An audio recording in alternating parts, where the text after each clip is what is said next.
जिसमें कार्य होता है वह तो पूर्ण लाभ लेता ही है, लेकिन जिसके निमित्त से कार्य होता है वो भी, उसका भी जीवन धन्य हो जाता है। और जो उसका अनुमोदना करता है वह भी अपने आप में अनुमोदना मात्र से उसके जीवन के शुभ संकेत मिल जाते हैं। कार्य एक में घटित होता है, दीपक जलता है अकेला स्वयं, लेकिन न जाने वह कितने अंधेरों को मिटा देता है। दीपक एक होता है, लेकिन न जाने कितने लोगों की आंखों के अंधियारे को समाप्त करने में सक्षम होता है। प्रत्येक आंख को समाप्त करने के लिए अलग अलग दीपक की जरूरत नहीं है। एक सूर्य सारे जगत को, सारे जगत की आंखों को प्रकाश दे रहा है। प्रकाशक जो बनता है वह स्वयं का ही वह प्रकाशक नहीं होता, वो स्वपर प्रकाशी होता है। प्रकाशक एक हो, लेकिन प्रकाश एक का नहीं होता, अनेक का होता है। प्रकृति के द्वारा ऐसे कुछ सिद्धांत बनाए गए जिन सिद्धांतों में ऐसी योग्यता निहित है कि जब भी कोई अच्छा कार्य करेगा तो करने वाले का ही कल्याण नहीं, उसके साथ ना जाने जो नहीं कर पा रहे हैं उनका भी कल्याण हो जाता है। अशुभ भी शुभ का रूप धारण कर लेता है। किसी एक वस्तु में कोई शुभ कार्य किया तो उसके शुभ कार्य से अशुद्ध और अशुभ क्षेत्र भी, काल भी शुभ हो जाता है। अमावस्या अशुभ मानी जाती है। इस दिन की कमाई मजदूर भी नहीं खाता, लेकिन उसी अमावस्या को भगवान महावीर ने केवल ज्ञान प्राप्त कर मोक्ष प्राप्त किया। सबके लिए वही अमावस्या दिवाली बन गई, शुभ दिवाली हो गई। मोक्ष भगवान ने प्राप्त किया है, पावन भगवान हुए हैं, सिद्ध स्वरूप शुद्ध स्वरूप भगवान ने पाया है, लेकिन उनके शुद्ध स्वरूप पाने से कितने अशुभ को शुभ में परिवर्तित कर दिया। प्रशंसनीय यह नहीं है कि तुमने अच्छा कार्य किया है, प्रशंसनीय यह है कि तुम्हारे अच्छे कार्य से कितने बुरे अच्छे हो गए। दीपक की प्रशंसा नहीं है कि वो जलता है, दीपक की प्रशंसा इसलिए नहीं कि वो ज्योति है, दीपक की प्रशंसा इसलिए है कि जलता वह है, लेकिन अंधेरा सारे जगत का दूर होता है। ऐसे ही महान आत्मा आज भी अमावस्या है, लेकिन दो कार्य हुए। देखो, एक आत्मा ने ऐसा ज्ञान प्राप्त किया, मोक्ष प्राप्त किया कि वो अशुभ अमावस्यावी दिवाली शुभ हो गई। आज भी हमारे संघ में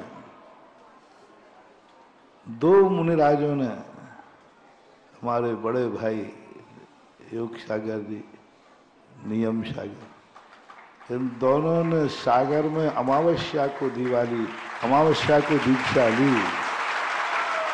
आज अमावस्या को अपन महोत्सव के रूप में मना रहे हैं। तो महाराज ने दीक्षा और दीक्षा दिवस में अंतर है। दीक्षा से लाभ होता है दीक्षार्थी को, और दीक्षा दिवस से लाभ होता है सारे जगत को। भगवान को मोक्ष हुआ, उनको लाभ हुआ, लेकिन मोक्ष कल्याणक दिवस से आज तक हमें लाभ हो रहा है। आज तक हमें लाभ हो रहा है। भगवान इसलिए महान नहीं है कि वो भगवान बन गए, इसलिए है कि वो भगवान बने और आज तक हम उनकी मूर्ति बना करके, पूजा करके अपने पापों का क्षय कर रहे हैं। यहां हमें मोटिवेशन लेना है कि हमने अच्छा कार्य किया है, इस अच्छे कार्य का प्रभाव दूसरों पर कितना पड़ा है। कार्य तुम्हारा हुआ है, तुमने किया है, लेकिन उस कार्य से जगत को क्या लाभ हुआ है? तुम कार्य करने पर धन्य हुए हो, तो क्या तुम्हारे धन्य होने से जगत भी धन्य हुआ है? क्या तुम बहुत अच्छा कार्य किया है तुमने, क्या तुम्हारा परिवार भी धन्य हुआ है? तुम्हारी समाज धन्य हुई है? जिसने तुम्हें आंख उठा के देखा, क्या उसकी आंख भी धन्य हुई है? जिसने तुम्हारा नाम लिया, तो क्या उसका मुख भी धन्य हुआ है? जिसने तुम्हारी प्रशंसा की, क्या उसके जीवन में भी कुछ शुभ हुआ है? उस कार्य को अच्छा कार्य कहा जाता है। अच्छा कार्य वह नहीं जो मुझे स्वयं को सुखदायी हो। अच्छा कार्य वह नहीं जो स्वयं के लिए शुभ सूचक हो। अच्छा कार्य वो कहलाता है जो स्वयं के साथ जो भी उससे जुड़ता है वह शुभ हो जाता है। दूसरा प्रसंग है आज अमावस्या को। अमावस्या को सब उदासीन मानते हैं, लेकिन एक साधु ने दमोह में प्रवेश किया तो अमावस्या को उत्सव माना।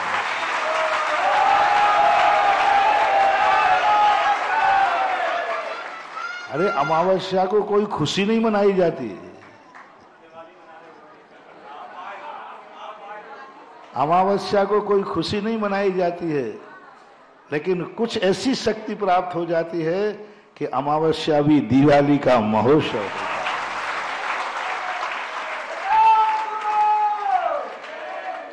अब मैं इन तीन बातों में से बहुत तालियां बज गई,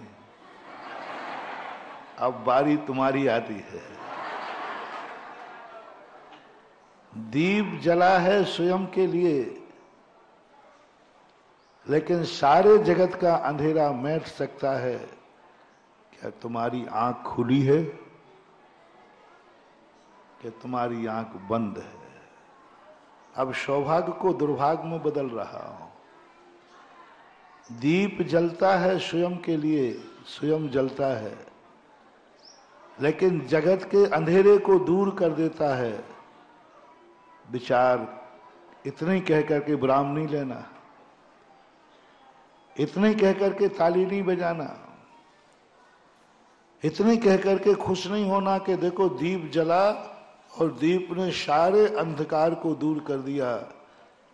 विचार करना है, दीप में जब इतनी ताकत है कि स्वयं जलकर जगत के अंधेरे को दूर करता है, तो विचार करना है क्या हमारी आंख खुली है या बंद है। यदि वो प्रकाश देने की क्षमता रखता है लेकिन हमारी आंख बंद है, तो उसके प्रकाश देने की क्षमता से हमारा क्या शुभ हुआ। शुभ कब है वो दीपक, शुभ कब है? जल रहा है इसलिए नहीं, प्रकाश दे रहा है इसलिए नहीं, हमारी आंख उस प्रकाश का लाभ ले रही है, तब वो हमारे लिए मंगल है। हमारी आंख का अंधकार दूर हो तो वो शगुन हो जाता है। अंधे के लिए दीपक मंगलिक नहीं है। नेत्रहीन के लिए प्रकाश का कोई मूल्य नहीं है। नेत्रहीन के लिए सूर्य का उदय कोई मतलब ही नहीं, क्योंकि वो तो नेत्रहीन है। तो ये सबसे बड़ा दुर्भाग्य होता है कि दीप एक सगुन बन के हमारे सामने प्रस्तुत हो और प्रकाश दे रहा हो और हमारा नेत्र बंद हो, उसके लिए शगुन भी अपशगुन हो जाता है। दो प्रकार के अपशगुन, जो स्वयं में अपशगुन है वो तो अपशगुन है ही सबके लिए। जो स्वयं में सगुन हो लेकिन व्यक्ति विशेष के लिए वो अपशगुन हो, वह सबसे बड़ा दुर्भाग्य कहलाता है। तो पहले तो हम उन सगुनों को पहचाने, उन शुभ को पहचाने जो अच्छे हैं, जिन्होंने अपने लिए अच्छा कार्य किया है और अच्छे कार्य करने के बाद वो हमारे बीच में है, हमारे जगत में है। क्या उनका खुद का शगुन हमारे लिए शगुन बन पाएगा? हम तो शुभ नहीं कर पाएंगे। मंगल स्वयं के लिए नहीं होता है, हम तो अपने लिए शुभ नहीं कर पाएंगे। ये ताकत जिसके अंदर नहीं है। दो मार्ग बताता हूं। पहला मार्ग है, तुम खुद इतने शुभ हो जाओ किसी शुभ की जरूरत ही ना पड़े। तुम खुद प्रकाश पुंज हो जाओ, दीपक की जरूरत ही नहीं पड़े। तुम खुद पूज्य हो जाओ, पूजा की जरूरत ही नहीं पड़े। लेकिन यदि ये करना बहुत कठिन है ना, सबके बात की बात नहीं, तो दूसरा मार्ग बताया है कि तुम इतने सावधान हो जाओ, शुभ और शुद्ध तो तुम नहीं बन पाओगे। जब शुभ और शुद्ध तुम्हारे सामने आए तो वो तुम्हारे लिए शगुन बन जाए, तुम्हारे लिए शुभ हो जाए। गृहस्थ के लिए चार मंगल क्यों कहे? अरहंत अरहंत हैं, वो भगवान है, लेकिन हमारे लिए मंगल है। वो ये मंदिर हमारे लिए मंगल है, हमारे लिए। तो क्या हमारे लिए ये मंदिर मंगल बन पा रहे हैं? हम कितना लाभ ले पाते हैं, हम कितना अभाग्य मान पाते हैं। आनंद की एक लहर शुभ सूचक संकेत दे रहा हूं। पास कोई हुआ है क्लास में, मान लीजिए तुम क्लास में बहुत फेल हो रहे हो, कोई पास हुआ है, क्या उसके पास होने से तुम्हें खुशी हुई है? हुई है तो अगली साल तुम भी पास हो जाओगे। तुम्हारी समर्थ नहीं थी, तुम्हारी समर्थ नहीं थी। एक बड़ा आदमी को एक व्यक्ति ने पूछा, महाराज हम बहुत गरीब हैं, बहुत गरीब, जिस में हाथ डालते हैं वही सोना माटी हो जाता है, क्या हमारी जिंदगी ऐसे ही निकलेगी? क्या मेरा जीवन ऐसे ही निकलेगा? आप बताएं। मैं सर्वज्ञ नहीं हूं, मैं भविष्य का कुछ भी नहीं जानता, और तुम मेरे से पूछ रहे हो। लेकिन मुझे एक विश्वास है, इसलिए मैं तुम्हें निराश नहीं करूंगा। पहली बात तो यह है कि तुम मेरे से पूछ रहे हो जो मैं कुछ भी नहीं जानता, ना मैं सर्वज्ञ हूं, ना मैं निमित्त ज्ञानी हूं, ना अवधि ज्ञानी हूं, ना मन पर ज्ञानी हूं, और तुम मेरे से पूछ रहे हो कि महाराज मेरा भविष्य क्या है। बड़ी आशा से पूछा है तुम, बड़ी श्रद्धा से पूछा है, जो मैं नहीं हूं वो मान के पूछा है तुमने। महाराज अंतर्यामी है, बोलो ना, जल्दी बोल दो। हूं नहीं हूं नहीं, लेकिन पूछने वाला क्या समझ रहा है? अन्यथा वो पूछते ही क्यों?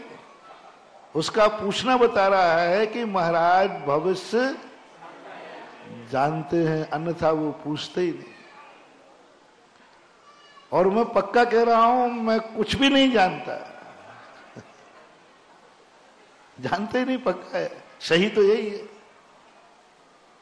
मैं कुछ नहीं जानता हूं, ये सत्य है, और सामने वाला इस आशा से पूछ रहा है कि महाराज जानते हैं, अब इन दोनों में से किसको नकारा जाए? वो कह रहा मेरा तो विश्वास है। एक घटना हमारे आप पूज्य आचार्य महाराज के जीवन में घटी थी सन 1980 में।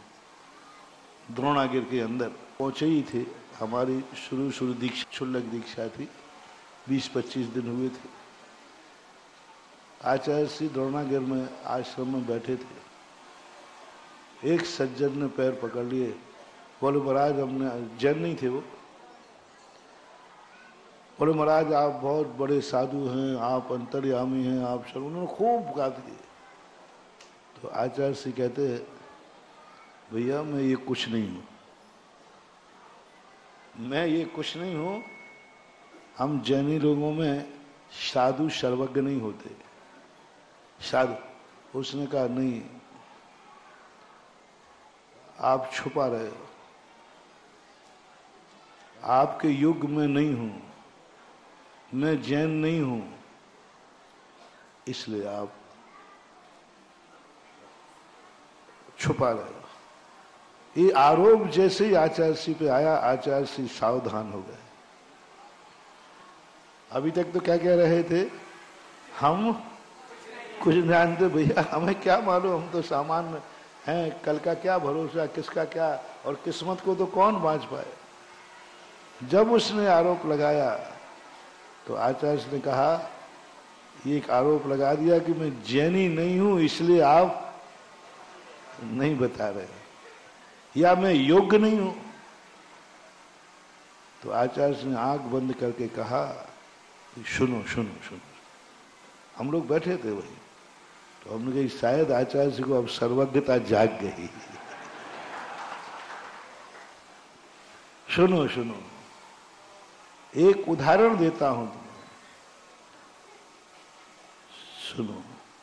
चोर का भविष्य क्या है? प्रश्न किया, चोर का भविष्य क्या है? चोरी का फल क्या है? चोरी के लिए कानून क्या है? उसके तुरंत मुंह से निकला, चोर का भविष्य जेल। बस आचार्य ने कहा, मैंने कह दिया, इससे सब कुछ समझ जाओ। वो तो हाथ जोड़कर खड़ा हो गया, बोले महाराज आप कह रहे थे मैं कुछ नहीं जानता, आपने कैसे जाना कि मैं चोर हूं?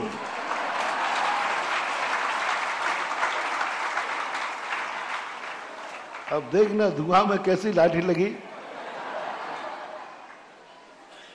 उस समय डाकू मूरत सिंह हुआ करते थे, हरि सिंह नैनागिर के, मूरत सिंह द्रोणगढ़ के थे, उनके परिवार का सदस्य था।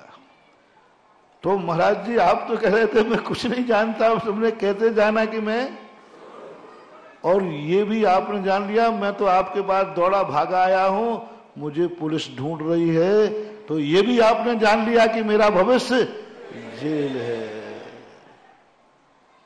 और बाहर गया, अरेस्ट हो गया, उसमें जेल में पेपर वालों को स्टेटमेंट दिया, ये भविष्य तो हमारे महाराज ने घोषित कर दिया।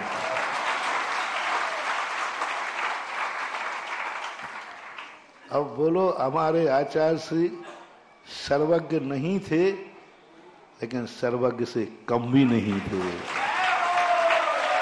है ना? यही कला है, यही कहलाती शक्ति है। तो मैं भी किनका चेला हूं? बोलो ना। मेरे सामने बात आई कि मेरा भविष्य बताओ महाराज, मैं ऐसे ही जिंदगी गुजार दूंगा कि कुछ मुझे लाभ भी मिलेगा? तो मैंने भी गुरु से सीखा तो वही था। तो मेरा एक बहुत अच्छा मोटिवेशन तुम्हें दे रहा हूं, तुम भी सब लगा लेना। मैं सर्वज्ञ नहीं हूं और तुम सर्वज्ञ मान लेना, फिट बैठ जाएगा। मैंने उससे इतना ही पूछा, एक अमीर आदमी को देख करके कैसा लगता है? तुम क्या हो? तुम हर चीज में अशुभ है, तुम सोने को हाथ डालते हो माटी बनती है। एक अमीर देख करके कैसा लगता है? ये प्रश्न है। दुखी व्यक्ति को, सुखी व्यक्ति को देखकर कैसा लगता है? आप रात में शयन कर रहे हैं और आपको खूब सिर दर्द हो रहा है, नींद नहीं आ रही। अब आपका सिर दर्द ठीक होगा कि नहीं, कि माइग्रेन हो जाएगा? किसी का सिर दर्द कर रहा हो तो पूछ सकता है, मैं पहले ही से जवाब दे देता। बहुत सिर दर्द कर रहा, रात भर नींद नहीं आ रही, ठीक होगा कि नहीं? उसका एक सूत्र है, पड़ोसी में वही उसी समय व्यक्ति घर्राटे लेके सो रहा है, तो मैं कैसा लग रहा है? बस इतने से, ज्यादा गड़बड़ नहीं है। तुम्हारा क्या हो रहा है? सिर, और तुम्हारे लिए नींद बिल्कुल भी, और पड़ोसी में बाजू में सोने वाला घर्राटे ले रहा है, तो मैं कैसा लग रहा है? 90% बताओ। ऐसा लगा तो जो झापड़ मारो, मैं मर रहा हूं और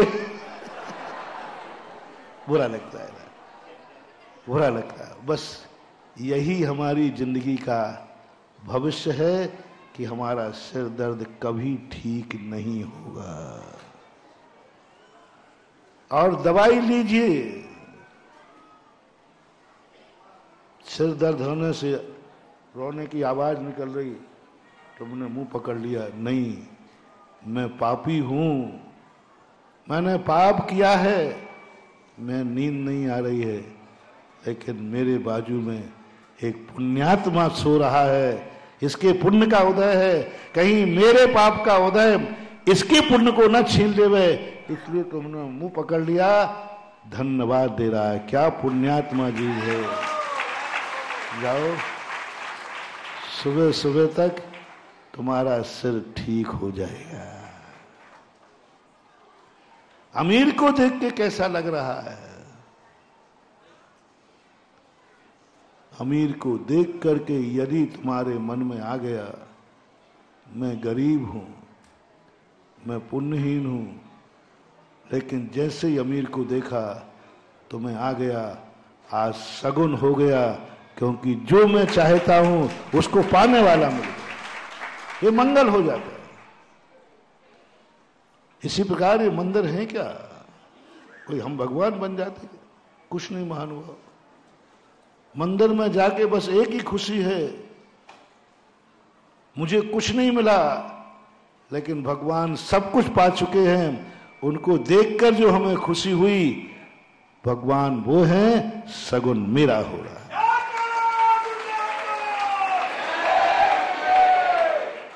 इसलिए दीक्षा तो मुनि महाराज लेते हैं, लेकिन दीक्षा दिवस तुम लोग अपने लिए मनाया करो,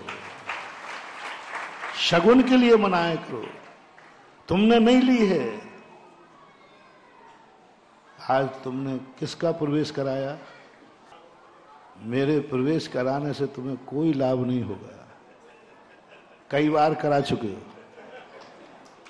और ठाट बाट से करा देते हो। दमोह में तो जब आया ठाट बाट से ही आया।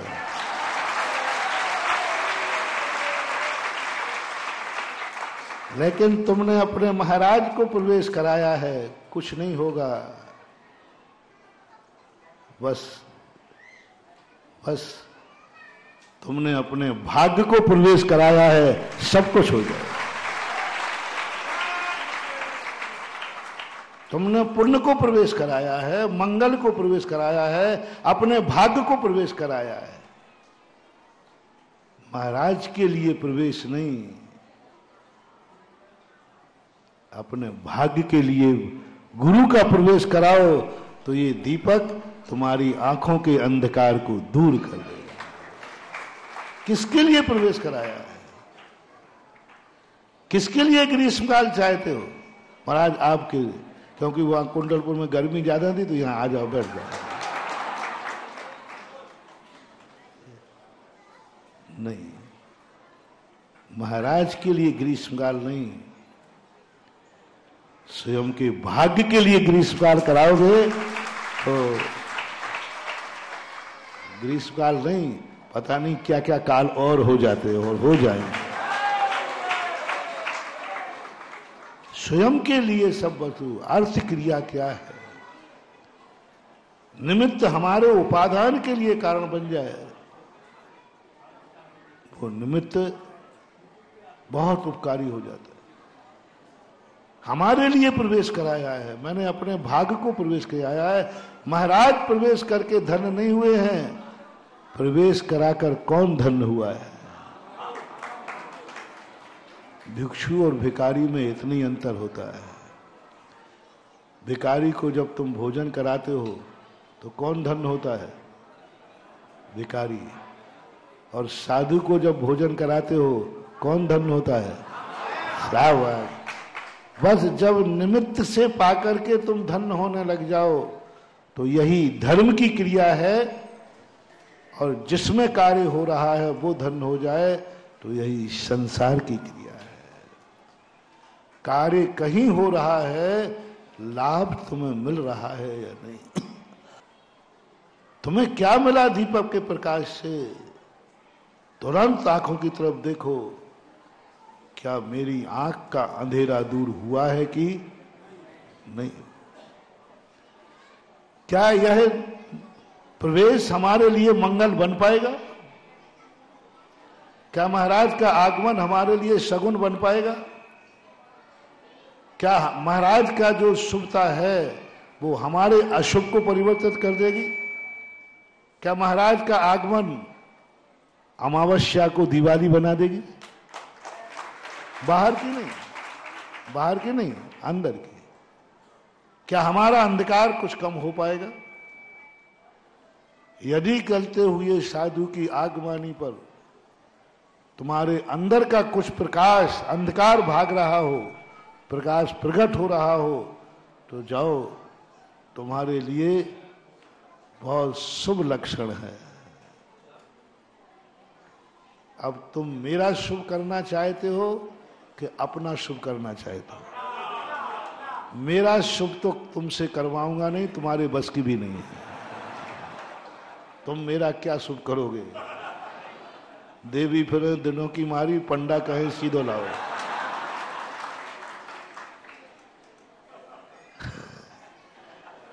दीपक का अंधकार तो तुम दूर कर नहीं पाओगे, क्योंकि दीपक तो सुपर प्रकाशी है, लेकिन दीपक से अपने आंखों का अंधकार जरूर दूर किया जा सकता है। अपन दीपक के अंधकार को दूर नहीं कर सकते, दीपक तो स्वयं ज्वलमान है। इसी प्रकार ये देव शास्त्र गुरु के निमित्त मिलते हैं। तुम्हारे भाग्य हैं,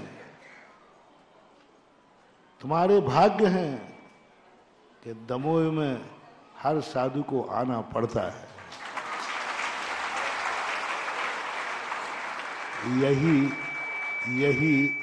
यही तुम्हारा दुर्भाग्य है।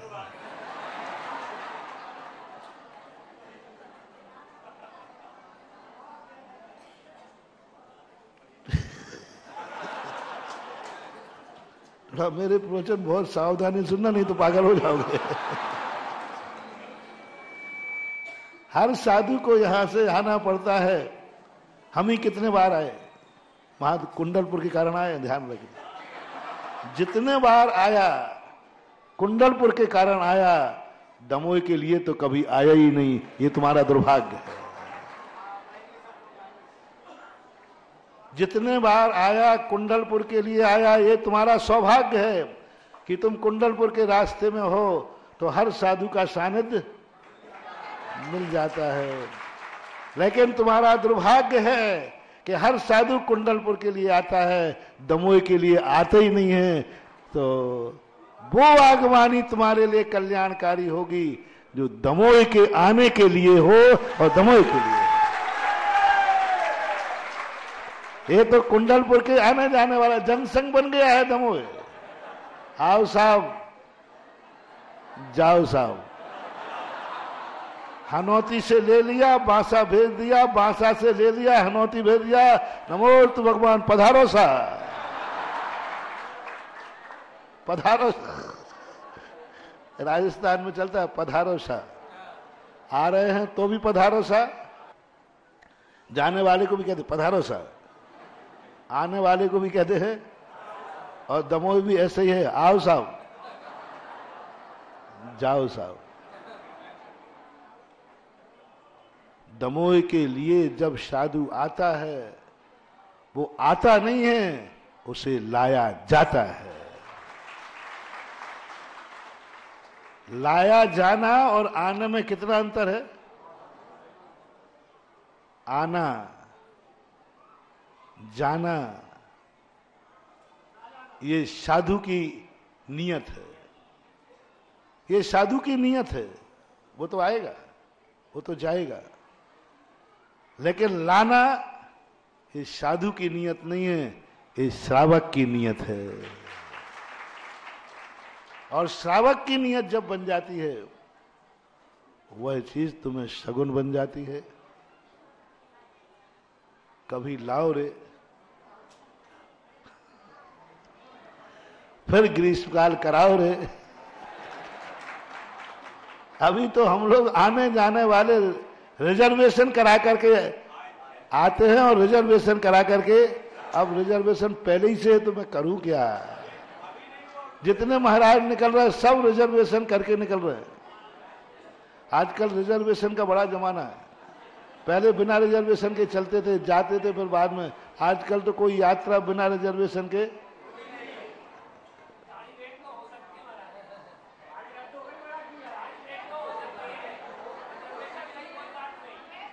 तो मूल बात मेरी कहना है कि ठीक है, कोई बात नहीं, गाड़ी रद्द हो जाए,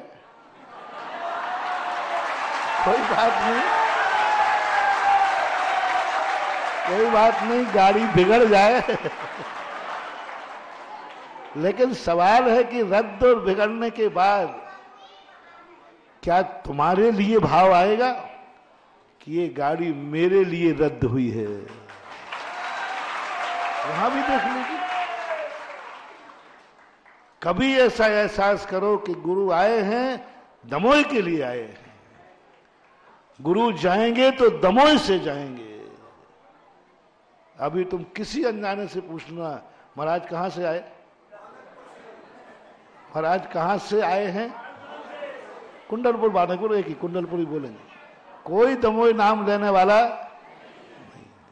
कभी ऐसी दशा हो जो मात्र महाराज भी कहें, दुनिया कहे कहां जा रहे हैं महाराज, दमोह, कहां से विहार किया है दमोह, कुंडलपुर के बड़े बाबा भी पीछे पड़ जाए कि दमोह आ गया तो मेरे पास आ जाएगा।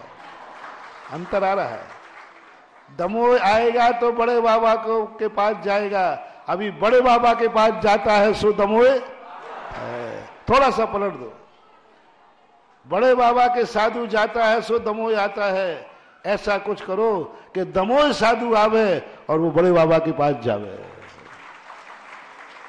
आवे किसके लिए? फिर सोचे कि बड़े बाबा पास है, चलो दर्शन कर लेते हैं। ये उपादान शक्ति जगाना पड़ेगी,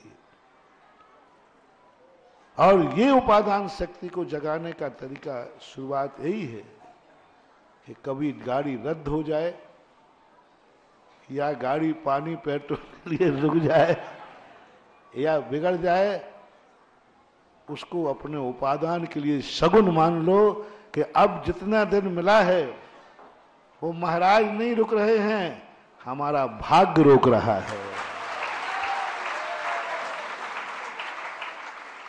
हमारा भाग्य रोक रहा है, हमारा शगुन रोक रहा है, हमारी शुभ नियत रोक रही है, हमारा अंधकार प्रकाश में बदलना है, वो होनहार रोक रही है। निमित्त को उपादान पर डालो। ये मंदिर इसलिए नहीं बना है कि भगवान बैठे हैं, हमारे भाग्य से ये मंदिर बना है। कुंडलपुर को भी नियत कर दो, कुंडलपुर के भाग्य से तुम नहीं हो, तुम्हारे भाग्य से दमोह के पास में कुंडलपुर है। बदल दो उपादान, बदल दो इस सृष्टि को। कुंडलपुर के भाग्य से तुम दमोह में नहीं हो, तुम्हारे भाग्य से तुम्हारे पास कुंडलपुर है। अंतर समझ रहे ना? भगवान के भाग्य से हम दमोह में नहीं बैठे हैं, हमारे भाग्य से हमारे पास, भगवान के भाग्य से नहीं है अंदर कुंडलपुर, हमारे भाग्य से है, हमारे पुण्य से है कि मैं जहां रहता हूं उसके पास में ऐसी अनुभूति तुम्हें हो जाए, महाराज का आगमन मेरे भाग्य से हुआ है। महाराज प्रवचन दे रहे हैं, क्यों इतनी अनुभूति करना है? मेरे भाग्य से महाराज प्रवचन दे रहे हैं। महाराज आहार को उठे हैं इसलिए कि महाराज को आहार लेना है, इसलिए कि महाराज को आहार लेना है, इसलिए कि महाराज को भूखे हैं, इसलिए कि महाराज आहार लेंगे क्योंकि रत्नत्रय उसके बिना नहीं पलेगा। ये भाव तुम्हारे अंदर आना बहुत बड़ा अवशगुन है। महाराज जाएंगे कहां से? दमोह के अलावा कोई रास्ता? ये तुम्हारा दुर्भाग्य है। महाराज को आहार लेना पड़ेगा, पक्का है, क्योंकि उसके बिना जीवन उनका मुनि व्रत भी नहीं पड़ेगा, पक्का है, वो तो पक्का ही। हमें आहार लेना पड़ेगा, मजबूरी है मेरी, क्योंकि उसके बिना मेरा रत्नत्रय, पेट्रोल भरने के लिए मुझे दमोह रुकना पड़ेगा, पक्का है। लेकिन ये तुम्हारे मन में भाव भी ना आ जाए, तुम्हारे मन में भाव आना चाहिए, हमारे भाग्य से महाराज को आहार को उठना पड़ेगा। तुम ये मत सोचो, तुम दावा करो महाराज तो क्या उठेंगे, वो तो बिना आहार के भी रत्नत्रय पाल लेंगे। लेकिन महाराज जो आहार को उठ रहे हैं ना, वो मेरे पुण्य से उठ रहे हैं, मेरे भाग्य से उठ रहे हैं। बस ये अनुभूति हो जाए, महाराज को आहार चाहिए इसलिए आहार को उठ रहे हैं, नहीं, ये दुर्भाग्य है तुम्हारा। ये परिणाम आ जाना भी दुर्भाग्य है। महाराज तो आहार लेंगे, कहां लेंगे? नहीं, ये दुर्भाग्य है। परिणाम क्या आना चाहिए? मेरा आज पुण्य का उदय है, आप देखना महाराज को उठना पड़ेगा, मेरा पुण्य तेज है, मेरा भाग्य है। ये निमित्त तुम्हारा उपादान बन गया। ये निमित्त था, वो तुमने क्या बना लिया है ना। तुम कह रहे मेरे पुण्य से महाराज हार को उठेंगे, नहीं उठना, जाओ आज करो क्या करते। लो हमने पैर बदल दिया, अब आसन लगा के बैठ गए। बोलो मैं नहीं उठता हूं, अब क्या करोगे, कर लो क्या करोगे। सम्यक दृष्टि कहता है महाराज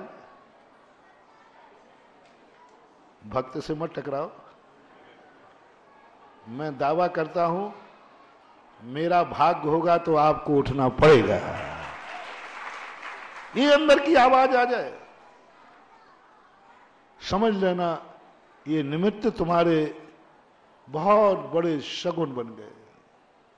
निमित्त को तुमने उपादान में ढाल दिया, भगवान को तुमने अपने पुण्य में ढाल दिया। मेरे पुण्य से मंदिर बना है, मेरे भाग्य से मंदिर में भगवान बैठे। भगवान के भाग्य से अपन नहीं, भगवान के भाग्य से अपन नहीं, हमारे भाग्य से भगवान मंदिर में बैठे हैं। अपना यदि भाग्य नहीं होता तो मंदिर में बैठे भी रहते तो हमें दर्शन नहीं मिलते। किसका भाग्य है।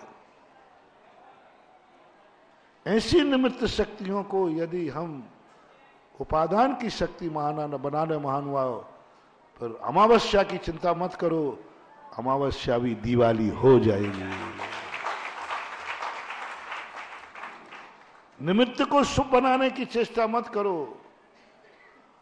उपादान यदि शुभ बन गया तो निमित्त को भी शुभ बनना पड़ेगा।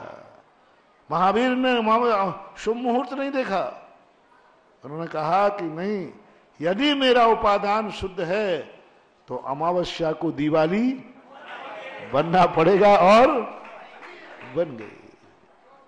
आज दमोह वालों के लिए भी, हाँ, आज कुंडलपुर में भी दो महाराजों की, हमारे बड़े भाई दो महाराजों की क्या है, अमावस्या को दीक्षा होती है क्या, होती है।